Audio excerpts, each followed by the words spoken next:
Entonces, este sistema buffer, a diferencia de los otros buffers que vimos, es lo que se denomina sistema buffer abierto, o sea que hay una regulación independiente de sus dos componentes. Sí, calienta mucho.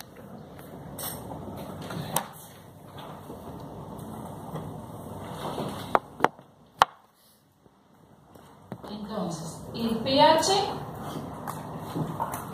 que está en la sangre va a determinar la relación, ¿verdad?, que hay entre este sistema, entre todos los componentes, entre todos los buffers. O sea, pH 7.4, acá podría plantear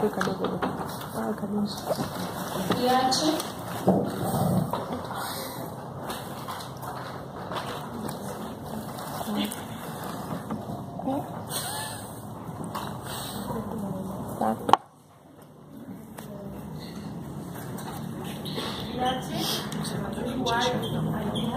No se puede. No, casi como que la cabeza así.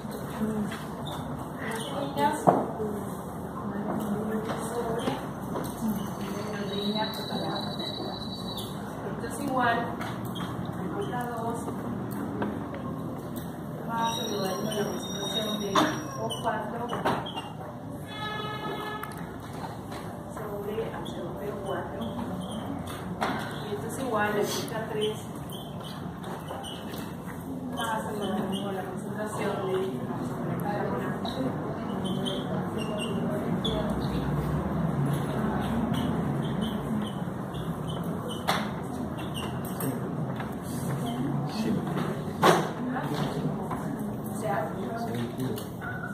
Esto es lo que se denomina el principio del CO2, ¿verdad? pH 7.4 o el pH que sea, se va a cumplir que todos los buffers van a estar en distintas relaciones en sus componentes dependiendo del pH.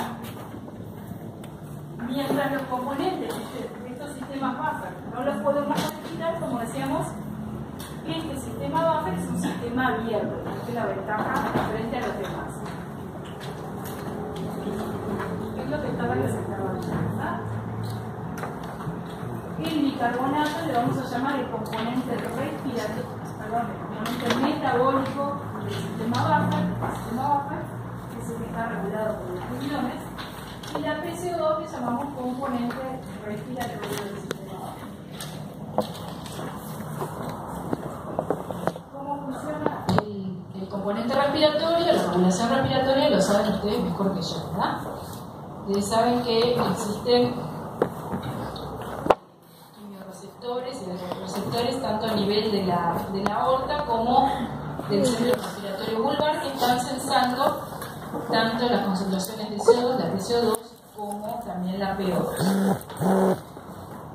Entonces, pongamos un ejemplo. Estamos haciendo ejercicio anaeróbico, en una situación fisiológica, sin ninguna patología.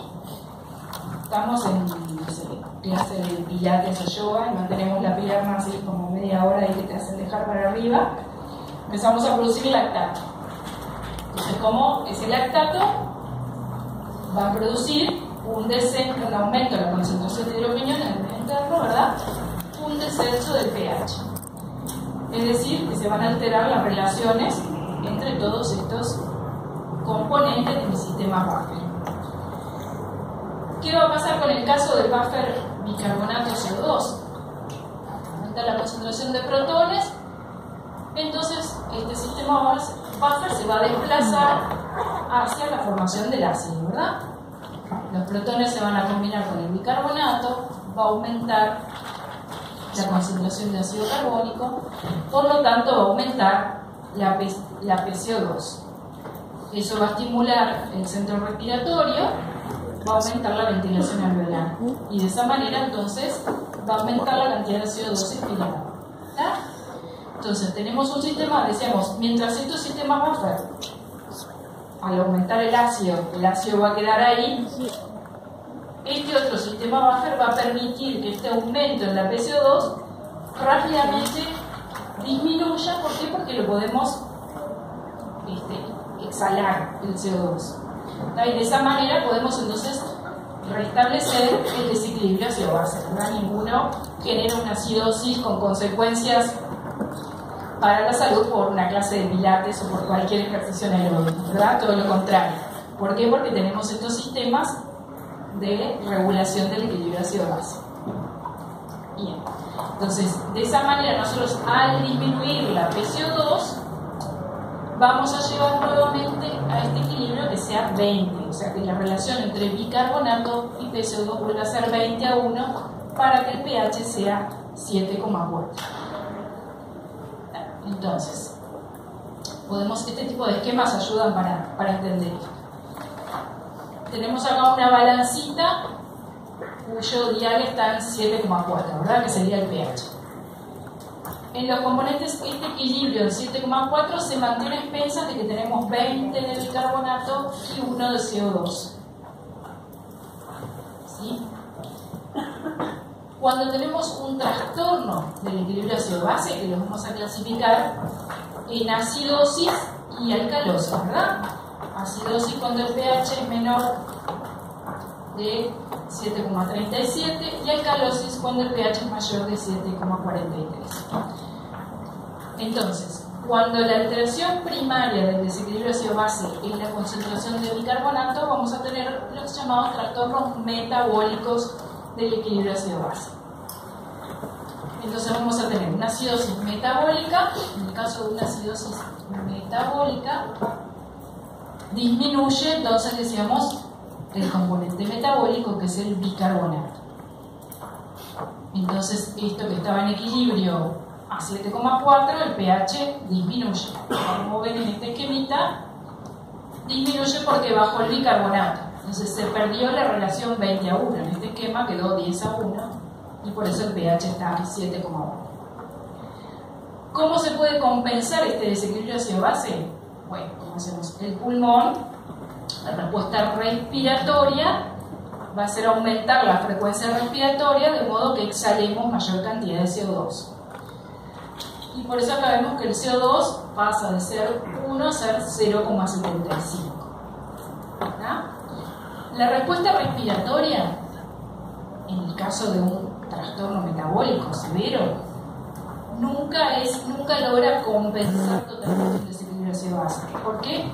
Porque el centro respiratorio vulvar y los quimiorreceptores aórticos no solo están sensando la PCO2, sino que también están sensando la oxemia. Entonces ese es un equilibrio entre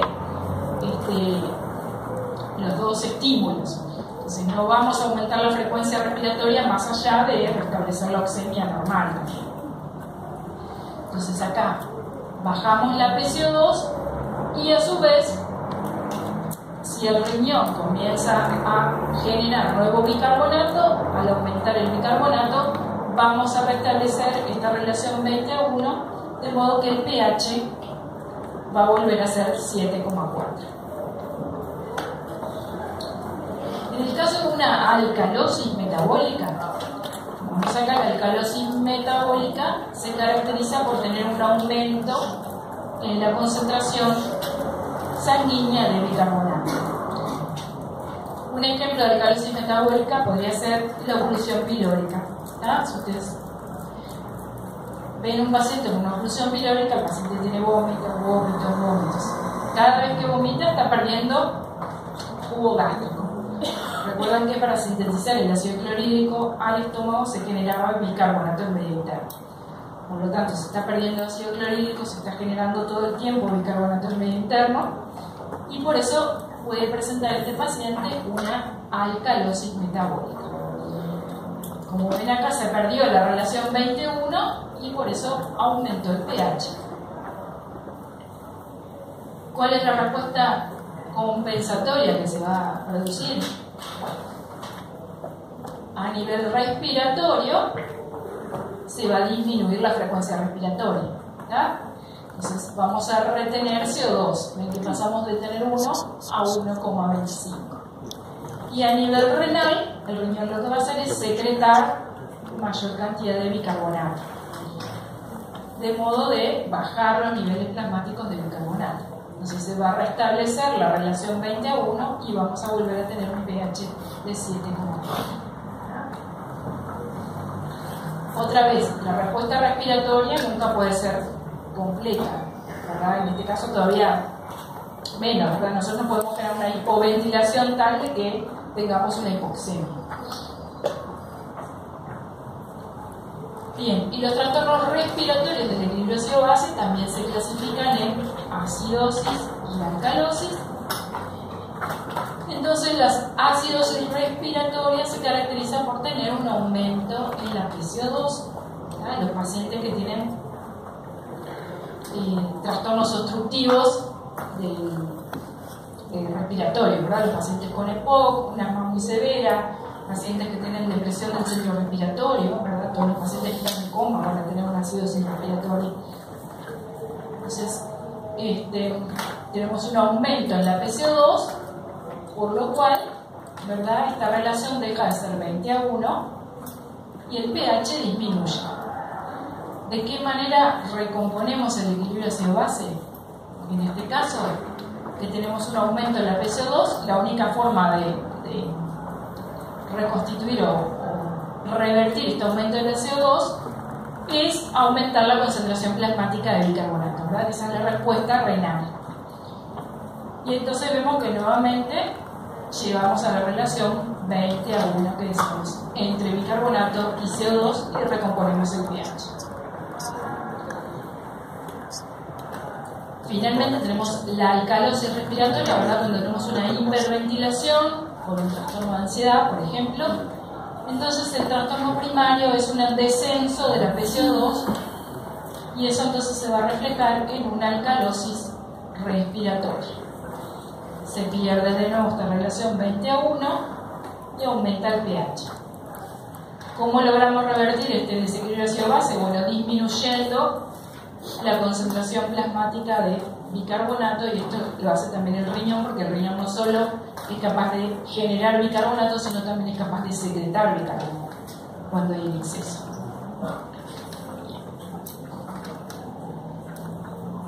Entonces, vamos a terminar la clase casi como empezamos. Para evaluar el equilibrio ácido-base de un paciente, el examen que vamos a pedir, decíamos, es la gasometría de sangre arterial. En esa gasometría de sangre arterial, lo primero que vamos a mirar para evaluar el equilibrio ácido-base va a ser, decíamos, la concentración de hidrogeniones, que va a estar expresada en forma de pH. Entonces decimos, si el pH está normal, 7,4, o sea, 7,37, 7,43. Si está descendido, vamos a decir que tiene una acidemia, y si está aumentado, vamos a decir que tiene una alcalemia. Y entonces, para ver si ese trastorno ácido-base es de causa respiratoria o metabólica, vamos a mirar lo que llamamos el componente respiratorio de la gasometría, que está dada por la PCO2. Y luego vamos a mirar también cómo está el componente metabólico de la gasometría, que está dada por la concentración de bicarbonato, que decíamos es 24 milimolar. Y otro valor que nos está hablando de cómo están todas las bases amortiguadoras del plasma, que se denomina exceso de base. Esto lo vamos a retomar mañana, pero el exceso de base lo que mide es cómo están las bases totales de mi paciente y se compara con un valor estándar. Si las bases totales de mi paciente son iguales que la del valor estándar, entonces digo que tengo un exceso de base de 0, o sea, no tengo ni más ni menos. Si las bases amortiguadoras totales de mi paciente están por debajo del valor estándar, tengo un exceso de bases negativo. Si están por encima de mi valor estándar, tengo un exceso de bases positivo. Entonces, con este valor también estamos evaluando el componente metabólico. ¿Está? Bien. Entonces, recordar entonces que los trastornos del equilibrio ácido-base nos vamos a fijar en el pH y nos vamos a fijar en cómo está el principal buffer de la sangre para clasificar los desequilibrios ácido-base en acidosis o alcalosis. Y esas acidosis o alcalosis, ¿verdad?, serán respiratorias si la alteración primaria está en la PCO2, o metabólicas si la alteración primaria está en la concentración de bicarbonato, tanto las acidosis como las alcalosis. Entonces mañana nos vamos a centrar en cómo el riñón regula la concentración plasmática de bicarbonato, y luego vamos a ver varios ejemplos de gasometría para analizarlos juntos para que aprendan cómo se hace el algoritmo del análisis de la gasometría. Bueno,